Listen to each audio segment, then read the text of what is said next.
Friends, welcome back to my channel. നിങ്ങൾ ഈ channel ആദ്യമായിട്ടാണ് കാണുന്നത് ചാനൽ ജസ്റ്റ് സബ്സ്ക്രൈബ് ചെയ്യുക. സബ്സ്ക്രൈബ് ബട്ടൺ ക്ലിക്ക് ചെയ്യുന്ന ശേഷം ഓൾ എന്നുള്ള ഓപ്ഷൻ സെലക്ട് ചെയ്യുകയാണെങ്കിൽ ഞാൻ ചെയ്യുന്ന വീഡിയോസിൻ്റെ എല്ലാ നോട്ടിഫിക്കേഷൻസും നിങ്ങൾക്ക് കിട്ടുന്നതായിരിക്കും. അപ്പോൾ നമ്മൾ ഇഗ്നോ ബേസ്ഡ് ആയിട്ടുള്ള വീഡിയോസാണ് ഇപ്പോൾ നമ്മൾ അപ്ലോഡ് ചെയ്യുന്നത്. അതുപോലെ തന്നെ ഷോർട്സിൽ ഞാൻ കുറച്ച് ആർട്ട് വീഡിയോസും ഇടുന്നുണ്ട്, എംബ്രോയ്ഡറി വീഡിയോസൊക്കെ ഇടുന്നുണ്ട്. എല്ലാവർക്കും ഇഷ്ടപ്പെടുകയാണെങ്കിൽ ചാനൽ സബ്സ്ക്രൈബ് ചെയ്യാൻ മറക്കരുത്, ലൈക്ക് ചെയ്യാനും മറക്കരുത്. അപ്പോൾ നമ്മൾ എൻവയോൺമെൻറ്റൽ സ്റ്റഡീസാണ് നമ്മൾ പഠിച്ചുകൊണ്ടിരിക്കുന്നത്. അതിലെ ഫസ്റ്റ് ചാപ്റ്റർ എൻവയോൺമെൻറ്റിനെ കുറിച്ച് നമ്മൾ പഠിച്ചുകൊണ്ടിരിക്കുന്നത്. വാട്ട് ഈസ് എൻവയോൺമെൻറ്റിനെ കുറിച്ച് പഠിച്ചുകൊണ്ടിരിക്കുന്നത്. അതുപോലെ തന്നെ നമ്മളെ എൻവയോൺമെൻറ്റ് കൺസെപ്റ്റിനെ കുറിച്ച് നമ്മൾ പഠിച്ചിരുന്നു. ഇനി നമ്മൾ പഠിക്കാൻ വേണ്ടി പോകുന്നത് എൻവയോൺമെൻറ്റ് കമ്പോണൻസും അതുപോലെ തന്നെ ടൈപ്സും സിഗ്നിഫിക്കൻസുമാണ് നമ്മൾ ഇന്ന് ജസ്റ്റ് ഡിസ്കസ് ചെയ്യാൻ വേണ്ടി പോകുന്നത്. അപ്പോൾ എല്ലാവരും നല്ല രീതിയിൽ ശ്രദ്ധിച്ചിരിക്കുക. നമുക്ക് നല്ല രീതിയിൽ സ്കോർ ചെയ്യാനുണ്ടെങ്കിൽ നല്ല രീതിയിൽ പഠിച്ചേ പറ്റത്തുള്ളൂ. അപ്പം എല്ലാവരും നല്ല രീതിയിൽ പഠിക്കുക, നല്ല മാർക്ക് സ്കോർ ചെയ്യാൻ വേണ്ടി ശ്രമിക്കുക. നമുക്ക് വേഗം നമുക്ക് വീഡിയോയിലേക്ക് പോകാം. അപ്പോൾ നമ്മൾ കൺസെപ്റ്റ് ഓഫ് ദി എൻവയോൺമെൻറ്റിനെ കുറിച്ച് നമ്മൾ ഡിസ്കസ് ചെയ്തായിരുന്നു. ഇനി നമ്മൾ കമ്പോണൻസ് ആൻഡ് ടൈപ്സ് ഓഫ് എൻവയോൺമെൻറ്റിനെ കുറിച്ചാണ് നമ്മൾ പഠിക്കാൻ വേണ്ടി പോകുന്നത്. അപ്പോൾ നമ്മൾ പറഞ്ഞിരിക്കുന്നത് എന്താണെന്ന് വെച്ചാൽ, after discussing about the concept of environment, in this section we will discuss about the components, types and significance of the environment. അപ്പോൾ നമ്മൾ എൻവയോൺമെൻറ്റ് കൺസെപ്റ്റിനെ കുറിച്ച് നമ്മൾ പഠിച്ചു. ഇനി നമ്മൾ മെയിനായിട്ടും ചർച്ച ചെയ്യാൻ വേണ്ടി പോകുന്നത് എൻവയോൺമെൻറ്റ് പ്രാധാന്യത്തെക്കുറിച്ചും ടൈപ്പിനെ കുറിച്ചും കമ്പോണൻസിനെ കുറിച്ചുമാണ് നമ്മളിനി ഡിസ്കസ് ചെയ്യാൻ വേണ്ടി പോകുന്നത്. അപ്പം എൻവയോൺമെൻറ്റ് കമ്പോണൻസ് എന്ന് പറഞ്ഞേക്കുന്നത് ബയോട്ടിക് കമ്പോണൻറ്റും ഉണ്ട്, എബയോട്ടിക് കമ്പോണൻറ്റും ഉണ്ട്. എബയോട്ടിക് കമ്പോണൻറ്റ് എന്ന് പറഞ്ഞേക്കുന്നത് നോൺ ലിവിങ് ആണ്, ബയോട്ടിക് ലിവിങ് ആണ്. അപ്പോൾ കുറച്ച് എക്സാമ്പിൾസ് നമുക്ക് നോക്കാം. എബയോട്ടിക് കമ്പോണൻറ്റിനകത്ത് ലൈറ്റ് ഉണ്ട്, precipitation, humidity and water, temperature, atmospheric gases, seasonal changes and topography. അതുപോലെ തന്നെ ബയോട്ടിക് കമ്പോണൻറ്റിനകത്ത് പ്ലാന്റ്സ് ഉണ്ട്, ആനിമൽസ് ഉണ്ട്, അതിൽ പാരസൈറ്റ്സ്, മൈക്രോ ഓർഗാനിസംസ്, ഡീകമ്പോസസ് ഇവയെല്ലാം ഉണ്ട്. ഇനി നമുക്ക് ഈ ഒരു ഫിസിക്കൽ കമ്പോണൻറ്റ് ഇപ്പം പറഞ്ഞിരിക്കുന്നത് എന്താണെന്ന് വെച്ചാൽ, physical component set the condition for survival of the biotic components which in turn take care of the maintenance of the environment. അതായത് ഈ ഇത്രയും കമ്പോണൻസുകളൊക്കെയാണ്, ഈ രണ്ട് കമ്പോണൻറ്റുകളൊക്കെയാണ്, ബയോട്ടിക് എബയോട്ടിക് കമ്പോണൻസ് ഒക്കെയാണ് നമ്മുടെ എൻവയോൺമെൻറ്റ്, നമ്മുടെ പരിസ്ഥിതിയൊക്കെ മെയിൻറ്റെയിൻ ചെയ്ത് മുന്നോട്ട് കൊണ്ടുപോകുന്നത്. ഇപ്പോൾ ഇവർ തമ്മിൽ ഒരു കണക്ഷനും കാര്യങ്ങളും ഒക്കെ ഉണ്ട്. അപ്പം ഈ കമ്പോണൻസ് തമ്മിലാണെങ്കിലും അങ്ങോട്ടും ഇങ്ങോട്ടും കണക്ഷൻസും കാര്യങ്ങളും ഒക്കെ ഉണ്ട്. അതിലെ ഒരു എക്സാമ്പിളാണ് green plants obtain essential resources from the physical realm, water and minerals from the soil, carbon dioxide from the atmosphere and light energy from the sun and manufacture their food. അതായത് green plants ആണെങ്കിൽ അവരുടെ ആ ഒരു ജീവിതം മുന്നോട്ട് കൊണ്ടുപോകുന്നതിന് വേണ്ടിയിട്ട് അവർ സോയിലിൽ നിന്ന് വാട്ടറും മിനറൽസും ഒക്കെ എടുക്കും. അതുപോലെ തന്നെ അറ്റ്മോസ്ഫിയറിൽ നിന്ന് കാർബൺ ഡയോക്സൈഡും ലൈറ്റും ഒക്കെ എടുത്തിട്ടാണ് അവരുടെ ഫുഡ് അവർ മാനുഫാക്ചർ ചെയ്യുന്നത്. Animals depend on plants and other animals for their source of food. അതായത് ആനിമൽസ് ആണെങ്കിൽ മെയിനായിട്ടും പ്ലാന്റ്സിനെ ഡിപ്പെൻഡ് ചെയ്യുന്നത് അവരുടെ ഫുഡിന് വേണ്ടിയിട്ടാണ്. ഇപ്പം നമ്മളാണെങ്കിലും ഒരു ലാൻഡ് കൾട്ടിവേറ്റ് ചെയ്തിട്ട് അതിൽ നിന്ന് പ്രൊഡക്ട്സൊക്കെ ഉണ്ടാക്കിയെടുക്കും. അതുപോലെ തന്നെ നമ്മൾ കടലിൽ നിന്നൊക്കെ ആണെങ്കിൽ ഫുഡൊക്കെ എടുത്ത് മീനുകളൊക്കെ പിടിച്ച് അതുപോലെ തന്നെ മിനറൽസും ഫ്യൂവൽസും ഒക്കെ എർത്തിനെ ക്രിസ്റ്റലൊക്കെ എടുക്കും. അപ്പം നമ്മളെക്കുറിച്ചും ഹ്യൂമൻ ബീങ്സിനെ കുറിച്ചും ഇവിടെ പറയുന്നുണ്ട്. അപ്പം നമ്മൾ ഈ ഒരു കാര്യത്തെക്കുറിച്ച് ഈ ഒരു കോഴ്സിൻ്റെ അവസാന ഭാഗത്തായിട്ട് നമ്മൾ പഠിക്കുന്നുണ്ട് എന്നാണ് ഈ ഒരു പാരഗ്രാഫിൽ അവർ പറഞ്ഞിരിക്കുന്നത്. നമ്മൾ അടുത്ത പഠിക്കാൻ വേണ്ടി പോകുന്നത് ടൈപ്സ് ഓഫ് എൻവയോൺമെൻറ്റിനെ കുറിച്ചാണ്. Recall the definition of the environment and consider a fish living in the natural pond, which we have already discussed in a previous section. ഇപ്പോൾ നമ്മൾ ജസ്റ്റ് ഒന്ന് എൻവയോൺമെൻറ്റിൻ്റെ ഡെഫിനേഷൻ ജസ്റ്റ് ഒന്ന് ഓർക്കുക. അതുപോലെ തന്നെ നമ്മൾ പ്രീവിയസ് സെക്ഷനിൽ നോക്കിയതാണ് ഒരു മീൻ ഒരു കുളത്തിനകത്ത് കിടക്കുന്ന ആ ഒരു പടമൊക്കെ നമ്മൾ ജസ്റ്റ് ഡിസ്കസ് ചെയ്തായിരുന്നു. അതിൻ്റെ എക്സ്റ്റേണൽ എൻവയോൺമെൻറ്റ് എന്ന് പറഞ്ഞേക്കുന്നത് അതിൻ്റെ ആ ഫിഷ് കുളത്തിൽ ജീവിക്കുന്ന ആ വെള്ളമാണ്. അപ്പം ആ വെള്ളത്തിനകത്താണെങ്കിൽ ഒത്തിരി ന്യൂട്രിയൻസും ഓക്സിജനും മറ്റു ഓർഗാനിസംസും ഒക്കെ ഉണ്ട്. അപ്പം അതൊക്കെ വെച്ചിട്ടാണ് ആ ഒരു മീൻ അവിടെ വളരുന്നത്. ഈ ഒരു എക്സ്റ്റേണൽ എൻവയോൺമെൻറ്റിനെ നമ്മളൊന്ന് ജസ്റ്റ് ഒന്ന് മാറ്റി നിർത്തുകയാണെങ്കിൽ അതിൻ്റെ ബോഡി ക്യാവിറ്റി, ആ ഫിഷിൻ്റെ മീനിൻ്റെ ബോഡി ക്യാവിറ്റിയാണ് അതിൻ്റെ ഇൻറ്റേർണൽ എൻവയോൺമെൻ്റ് ആയിട്ട് ആക്ട് ചെയ്യുന്നത്. അത് ഔട്ട്സൈഡ് എൻവയോൺമെൻറ്റുമായിട്ട് നല്ല രീതിയിൽ സെപ്പറേറ്റ് ചെയ്തിരിക്കുക. ഔട്ട്സൈഡ് എൻവയോൺമെൻറ്റുമായിട്ട് ഫിഷിനെ സെപ്പറേറ്റ് ചെയ്തിരിക്കുന്നത് അതിൻ്റെ ബോഡി ക്യാവിറ്റിയാണ്. ഈ ഒരു ബോഡി സർഫസ് എന്ന് പറഞ്ഞേക്കുന്നത് ഇൻറ്റേർണൽ എക്സ്റ്റേണൽ എൻവയോൺമെൻറ്റിൻ്റെ ഒരു എക്സ്ചേഞ്ച് ബാരിയറായിട്ടാണ് ഇത് ആക്ട് ചെയ്യുന്നത്. And the internal environment is related stable as compared to the external environment. അതായത് എക്സ്റ്റേണൽ എൻവയോൺമെൻറ്റിനെ വെച്ച് കമ്പയർ ചെയ്യുമ്പോഴത്തേക്കും, നമ്മൾ താരതമ്യം ചെയ്യുമ്പോഴത്തേക്കും ഇൻറ്റേർണൽ എൻവയോൺമെൻറ്റ് എന്ന് പറഞ്ഞേക്കുന്നത് വളരെയധികം സ്റ്റേബിളാണ്. ഇപ്പം എന്തെങ്കിലും ഇഞ്ചുറീസോ ഇൽനെസ്സോ അങ്ങനെ എന്തെങ്കിലും കാര്യങ്ങൾ പറ്റുകയാണെങ്കിൽ അത് എൻവയോൺമെൻറ്റിനെ വളരെ രീതിയിൽ ബാധിക്കും. ഇപ്പം അങ്ങനെയൊന്നും ഇല്ലെങ്കിൽ നമുക്ക് ഈ ഒരു എൻവയോൺമെൻറ്റ് അതിൻ്റെ ഒറിജിനൽ കണ്ടീഷനിൽ തന്നെ എത്തിച്ചേരുമെന്നാണ് ടൈപ്സ് ഓഫ് എൻവയോൺമെൻറ്റിൻ്റെ ഫസ്റ്റ് പാരഗ്രാഫിൽ ഇവരെ പറഞ്ഞിരിക്കുന്നത്.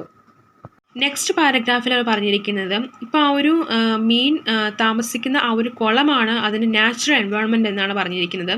അതിൻ്റെ എബയോട്ടിക് ഫാക്ടേഴ്സാണ് light, temperature, depth, nutrients, dissolved gas. ഇതൊക്കെയാണ് ആ ഒരു ഫിഷിനെ ആ ഒരു മീനിനെ ജീവിക്കാൻ പ്രേരിപ്പിക്കുന്ന ഫിസിക്കൽ ആൻഡ് കെമിക്കൽ ഫാക്ടേഴ്സ് എന്ന് പറഞ്ഞിരിക്കുന്നത്. അതുപോലെ തന്നെ മറ്റ് ഓർഗാനിസംസ് ഉണ്ടല്ലോ, ഈ ബാക്ടീരിയ, ഇൻസെക്ട്സ്, വേംസ്, മൊളുസ്ക്, ടാഡ്പോൾസ്, ഇതൊക്കെ ആ ഒരു മീനിൻ്റെ ഫുഡാണ്. അപ്പം നമുക്ക് നാച്ചുറൽ എൻവയോൺമെൻറ്റിൻ്റെ ഒരു എക്സാമ്പിളാണ് അവർ ജസ്റ്റ് പറഞ്ഞിരിക്കുന്നത്, ആ ഒരു ഫിഷിൻ്റെയൊക്കെ കാര്യം വെച്ച് അവർ പറഞ്ഞിരിക്കുന്നത്. അപ്പം നമ്മൾ അതിൻ്റെ വേറെ ആയിട്ടൊരു എക്സാമ്പിളായിട്ട് നമുക്ക് വേണമെങ്കിൽ forest, grass land, savannah, deserts ഒക്കെ നമുക്ക് വേണമെങ്കിൽ പറയാം. അപ്പം നമ്മൾ ഇതിനെക്കുറിച്ച് ജസ്റ്റ് നമ്മൾ പിന്നീട് നമ്മൾ പഠിക്കുന്നതായിരിക്കും ഡീറ്റെയിൽഡ് ആയിട്ട്. അതുപോലെ തന്നെ ഹ്യൂമൻസ് ഉണ്ടാക്കിയെടുത്ത കുറച്ച് എൻവയോൺമെൻ്റ് ഉണ്ട്, crop fields, cities, industrial spaces ഒക്കെ. അപ്പോൾ ഇവിടെ ഫിഗർ 1.2 അവർ കുറച്ച് കാര്യങ്ങൾ ഇവിടെ പറഞ്ഞിട്ടുണ്ട് ടേബിൾ രീതിയിൽ. ഇപ്പം ഈ ഒരു പ്ലേസ് എല്ലാം ആർട്ടിഫിഷ്യലി ഉണ്ടാക്കിയെടുത്ത് കൃത്രിമമായിട്ട് മനുഷ്യരുണ്ടാക്കിയെടുത്ത കുറച്ച് കാര്യങ്ങളാണ്. അപ്പോൾ നമുക്ക് നാച്ചുറൽ എൻവയോൺമെൻറ്റ് അറിയാം, ഓഷ്യൻസും ലേക്സും പോൺസും ഒക്കെയാണ്. അതുപോലെ തന്നെ ഹ്യൂമൻസ് ഉണ്ടാക്കിയെടുത്ത കുറച്ച് ഇതാണ്.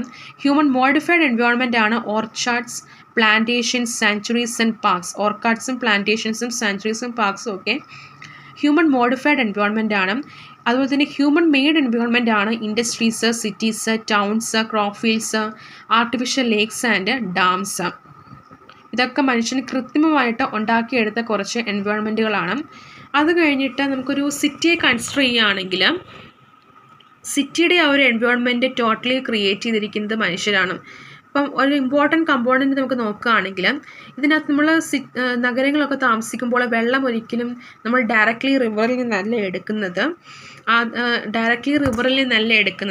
എന്നുവെച്ചാൽ നമ്മളത് ഫിൽട്ടർ ചെയ്യും, പിന്നെ അത് പ്യൂരിഫൈ ചെയ്യും, അങ്ങനെയൊക്കെയാണ് നമ്മൾ ഡ്രിങ്കിങ് പർപ്പസിന് വേണ്ടി നമ്മൾ എടുക്കുന്നത്. അതുപോലെ തന്നെ വേസ്റ്റും മറ്റു കാര്യങ്ങളും ഒക്കെ ആണെങ്കിൽ നമ്മൾ റിമോട്ട് ഏരിയാസിൽ കൊണ്ടൊക്കെ ആയിരിക്കും നമ്മൾ ഡിസ്പോസ് ചെയ്യുന്നത്, ലോക്കൽ ഏരിയാസിലും ഡിസ്പോസ് ചെയ്യത്തില്ല. അതുപോലെ തന്നെ നമ്മൾ ഫുഡ് എത്തിക്കുന്നതൊക്കെ റൂറൽ ഏരിയാസിൽ നിന്നാണ്. അപ്പം ഈ ഒരു ഹ്യൂമൻസ് ഉണ്ടാക്കിയെടുത്ത ഈ ഒരു എൻവയോൺമെൻറ്റ് മൂലം നമ്മുടെ മിനറൽസും അതുപോലെ തന്നെ എനർജി, അങ്ങനെ കുറേ കാര്യങ്ങളിൽ ഒത്തിരി കൺസെപ്ഷൻ വന്നിട്ടുണ്ട്. അതുപോലെ തന്നെ അസിസ്റ്റേറ്റിംഗ് കെയർ, സൂപ്പർവിഷൻ ആൻഡ് മാനേജ്മെൻറ്റ്. അതായത് ഈ ഒരു എൻവയോൺമെൻറ്റ് ഉണ്ടാക്കിയെടുത്ത ഹ്യൂമൻസ് ആണ്. അപ്പം അങ്ങനെയൊക്കെ എൻവയോൺമെൻറ്റ് ഉണ്ടാക്കിയെടുത്തപ്പോഴത്തേക്കും നമുക്ക് എനർജിയുടെയും അതുപോലെ തന്നെ മിനറൽസ്, മെറ്റീരിയൽസ്, അതിൻ്റെയൊക്കെ നമ്പറിൽ കുറേ കൺസെപ്ഷൻസും കാര്യങ്ങളും ഒക്കെ ഇതിങ്ങനെ ഒത്തിരിയായിട്ട് എടുക്കുന്നത് കൊണ്ട് ഒത്തിരി കൺസെപ്ഷനും കാര്യങ്ങളും ഒക്കെ വരുന്നുണ്ട്. എന്ന് വെച്ചാൽ അതിങ്ങനെ ഇല്ലാതെ വരുന്നുണ്ട്. നെക്സ്റ്റ് എന്ന് പറഞ്ഞിരിക്കുന്നത് significance of the environment four life. നമ്മുടെയൊക്കെ ജീവിതത്തിലെ എൻവയോൺമെൻറ്റ് പ്രാധാന്യത്തെക്കുറിച്ചാണ് ഈ പറഞ്ഞിരിക്കുന്നത്. ഏത് തരത്തിലുള്ള എൻവയോൺമെൻറ്റ് ആയിക്കോട്ടെ, ഇപ്പോൾ ഒരു ജീവി താമസിക്കുന്ന, ഇപ്പോൾ നമ്മളൊക്കെ താമസിക്കുന്ന എൻവയോൺമെൻറ്റ് ഏത് തരത്തിൽ മാൻമെയ്ഡോ അല്ലെങ്കിൽ നാച്ചുറലോ എക്സ്റ്റേണലോ ഇൻറ്റേർണലോ ഏത് തരത്തിലായിക്കോട്ടെ, നമുക്കെല്ലാം വേണ്ടതെന്ന് വെച്ചാൽ നമ്മുടെ ജീവൻ മുന്നോട്ട് കൊണ്ടുപോകാൻ പറ്റുന്ന സപ്പോർട്ടിങ് എലമെൻറ്റ്സ് ആണ് നമുക്ക് വേണ്ടത്. അതിൽ മെയിനായിട്ട് നമുക്ക് വേണ്ടത് എയറാണ്, വായുവാണ് നമുക്ക് വേണ്ടത്, ഓക്സിജൻ നമുക്ക് ശ്വസിക്കാൻ വേണ്ടിയിട്ട്. അതുപോലെ തന്നെ ഫുഡ്, വാട്ടർ, ഷെൽട്ടർ, അങ്ങനെയുള്ള കാര്യങ്ങളൊക്കെയാണ് നമുക്ക് മെയിനായിട്ട് നമുക്ക് വേണ്ടത്. ഇപ്പം എൻവയോൺമെൻറ്റ് തന്നെ ഉദ്ദേശിക്കുന്നത് ഇതിനെ നിലനിൽക്കാൻ കാരണമെന്ന് വെച്ചാൽ ഈ ഒരു ലൈഫ് സപ്പോർട്ടിങ് എലമെൻറ്റ്സ് ഉള്ളത് കൊണ്ട് മാത്രമാണ്. ഇപ്പം നമ്മളാണെങ്കിൽ ഇപ്പോൾ ഒരു ലാൻഡ് എടുക്കുന്നത് നമ്മൾ ക്രോപ്സ് കൾട്ടിവേറ്റ് ചെയ്യാൻ വേണ്ടിയിട്ടാണ്. അപ്പോൾ സോയിലാണ് ആ ഒരു പ്ലാന്റിൻ്റെ ഗ്രോത്തിന് സഹായകരമാകുന്ന ന്യൂട്രീഷനും മറ്റു കാര്യങ്ങളും കൊടുക്കുന്നത്. അപ്പം the land form determines soil types found in one area and soil itself varies from place to place. അതായത് ഇപ്പോൾ സോയിൽസ് തന്നെ പലതരത്തിലുണ്ട്. അതിപ്പോൾ ഓരോ സ്ഥലങ്ങളിലും ഈ സോയിൽ മണ്ണെന്ന് പറഞ്ഞേക്കുന്നത് വെവ്വേറെ ആയിരിക്കും. ചില സോയിൽസ് ന്യൂട്രിയൻസ് ഒത്തിരി ഉണ്ടായിരിക്കും, ചിലത് ന്യൂട്രിയൻസ് ഒത്തിരി കുറവായിരിക്കും, ചിലത് മീഡിയം ആയിരിക്കും. ന്യൂട്രിയൻസ് ഇല്ലാത്ത സോയിൽസ് ആണെങ്കിൽ നമ്മൾ ഫെർട്ടിലൈസേഴ്സും മറ്റു കാര്യങ്ങളൊക്കെ ഉപയോഗിച്ച് ന്യൂട്രിയൻസൊക്കെ ഉണ്ടാക്കിയെടുക്കും. അതുപോലെ തന്നെ ക്ലൈമറ്റ്, ടെമ്പറേച്ചർ, പ്രഷർ, റെയിൻഫോൾ, ഇവയെല്ലാം നമുക്ക് വേണ്ട കുറച്ച് കാര്യങ്ങളാണ്. മെയിനായിട്ട് നമുക്ക് ഇതിനെല്ലാം പുറമെ നമുക്ക് മെയിനായിട്ടും വേണ്ടത് എയറാണ്, വായുവാണ് നമുക്ക് വേണ്ടത്. ബിക്കോസ് വായു ഇല്ലെങ്കിൽ നമുക്ക് ജീവിക്കാൻ വളരെയധികം ബുദ്ധിമുട്ടാണ്. നമ്മുടെയൊക്കെ സർവൈവലിൻ്റെ മെയിൻ കാരണമെന്ന് പറഞ്ഞേക്കുന്നത് ഈ ഒരു വായുവാണ്, എയറാണ് മെയിൻ കാരണമെന്ന് പറഞ്ഞിരിക്കുന്നത്. അപ്പോൾ അതാണ് എൻവയോൺമെൻറ്റിൻ്റെ ഒരു പ്രാധാന്യത്തെക്കുറിച്ച്, നമ്മുടെയൊക്കെ ലൈഫിൽ എൻവയോൺമെൻറ്റിൻ്റെ ഒരു സിഗ്നിഫിക്കൻസിനെ കുറിച്ച് ഈ ഒരു പാരഗ്രാഫിൽ ഇവർ പറഞ്ഞിരിക്കുന്നത്. അപ്പോൾ ഇന്നത്തെ പോർഷൻ ഇത്രയേ ഉള്ളൂ. നമ്മൾ കമ്പോണൻസും അതുപോലെ തന്നെ എൻവയോൺമെൻറ്റ് ടൈപ്പും സിഗ്നിഫിക്കൻസിനെ കുറിച്ചുമൊക്കെയാണ് നമ്മൾ പഠിച്ചത്. ഇതെല്ലാവർക്കും മനസ്സിലായെന്ന് വിചാരിക്കുന്നു. അപ്പോൾ ജസ്റ്റ് എല്ലാവരും ഇത് വായിച്ച് നോക്കുക. കേട്ടതുകൊണ്ട് മാത്രം കാര്യമില്ല. ജസ്റ്റ് നമ്മളോട് ഒന്ന് വായിച്ച് നോക്കി ആ ഒരു പോയിൻറ്റ്സും കാര്യങ്ങളൊക്കെ ഹൃദയസ്ഥമാക്കിയെങ്കിൽ മാത്രമേ നമുക്ക് എക്സാംസൊക്കെ നല്ല രീതിയിൽ എഴുതാൻ പറ്റത്തുള്ളൂ. അപ്പോൾ ഇവിടെ കുറച്ച് ക്വസ്റ്റ്യൻസ് കൊടുത്തിട്ടുണ്ട്. അപ്പോൾ ആ ഒരു ക്വസ്റ്റ്യൻസൊക്കെ നോക്കി നമ്മൾ ആൻസർ ചെയ്ത് നമ്മൾ ജസ്റ്റ് ഒന്ന് എക്സാമിന് വേണ്ടി പ്രിപ്പയർ ചെയ്യാൻ വേണ്ടി ശ്രമിക്കാം. കാരണം ഇപ്പോഴേ പ്രിപ്പയർ ചെയ്യാൻ തുടങ്ങിയെങ്കിലേ നമുക്ക് ആ ഒരു ടൈം ആകുമ്പോഴത്തേക്കും നമുക്ക് എല്ലാം ഒന്ന് ഓടിച്ചു വിട്ട് ജസ്റ്റ് എല്ലാം ഒന്ന് പഠിച്ചു വെക്കാൻ പറ്റുമോ. ഇതൊരു വലിയൊരു സിലബസാണ് അവർ കൊടുത്തിരിക്കുന്നത്. അതുകൊണ്ട് പേടിക്കേണ്ട കാര്യമൊന്നുമില്ല. നമുക്ക് പഠിച്ചെടുക്കാൻ പറ്റുന്ന കുറച്ച് കാര്യങ്ങളാണ് അവർ പറഞ്ഞിരിക്കുന്നത്. അപ്പം പ്രീവിയസ് ഇയർ ക്വസ്റ്റ്യൻ പേപ്പേഴ്സൊക്കെ ആൻസർ ചെയ്യുകയാണെങ്കിൽ നമുക്ക് എക്സാംസൊക്കെ വളരെ രീതിയിൽ എളുപ്പത്തിൽ എഴുതാവുന്നതാണ്. പെട്ടെന്ന് പാസ്സാവുകയും ചെയ്യാം. നല്ല മാർക്കോടെ സ്കോർ ചെയ്യാൻ പറ്റുന്നതാണ്. അപ്പോൾ നിങ്ങൾക്ക് എല്ലാവർക്കും വീഡിയോ ഇഷ്ടപ്പെട്ടെങ്കിൽ വീഡിയോ ലൈക്ക് ചെയ്യുക, ഷെയർ ചെയ്യുക, ചാനൽ സബ്സ്ക്രൈബ് ചെയ്യാനും മറക്കരുത്. അപ്പോൾ നമുക്കിനി അടുത്ത ഹ്യൂമൻ എൻവയോൺമെൻറ്റ് റിലേഷൻഷിപ്പിനെ കുറിച്ചൊക്കെയാണ് അടുത്തത് പറയുന്നത്. അപ്പോൾ അത് ഞാൻ നെക്സ്റ്റ് ഒരു വീഡിയോ ആയിട്ട് ഇടുന്നതായിരിക്കും. ഞാൻ കുറച്ചായിട്ട് ഇടുന്നത് എന്താണെന്ന് വെച്ചാൽ നമുക്ക് ഒരു മടുപ്പ് തോന്നാതിരിക്കാൻ വേണ്ടിയിട്ടാണ്. നമുക്ക് കുറേ ഇങ്ങനെ കേട്ടുകൊണ്ടിരിക്കുമ്പോഴത്തേക്കും നമുക്കിങ്ങനെ ചെറിയൊരു മടുപ്പ് തോന്നും. ഇപ്പം കുറേ ദിവസമായിട്ട് വീഡിയോ ചെയ്യുന്നില്ലായിരുന്നു. അപ്പോൾ ഇനിയും ഇനി കണ്ടിന്യൂസ് ആയിട്ട് ഒരു കൺസിസ്റ്റൻ്റ് ആയിട്ട് വീഡിയോ ഇടുന്നതായിരിക്കും. അപ്പോൾ എല്ലാവരും ജസ്റ്റ് ഒന്ന് കേൾക്കുക. അതുപോലെ തന്നെ സംശയങ്ങളുണ്ടെങ്കിൽ ഡൗട്ട്സായിട്ട് ജസ്റ്റ് ഒന്ന് ചോദിക്കുക. അപ്പോൾ നെക്സ്റ്റ് വീഡിയോ ആവുമ്പോൾ tata, bye bye, see you, thanks for watching. അതുപോലെ എല്ലാവരും നന്നായിട്ട് പഠിക്കുക, നല്ല രീതിയിൽ സ്കോർ ചെയ്യാൻ ശ്രമിക്കുക.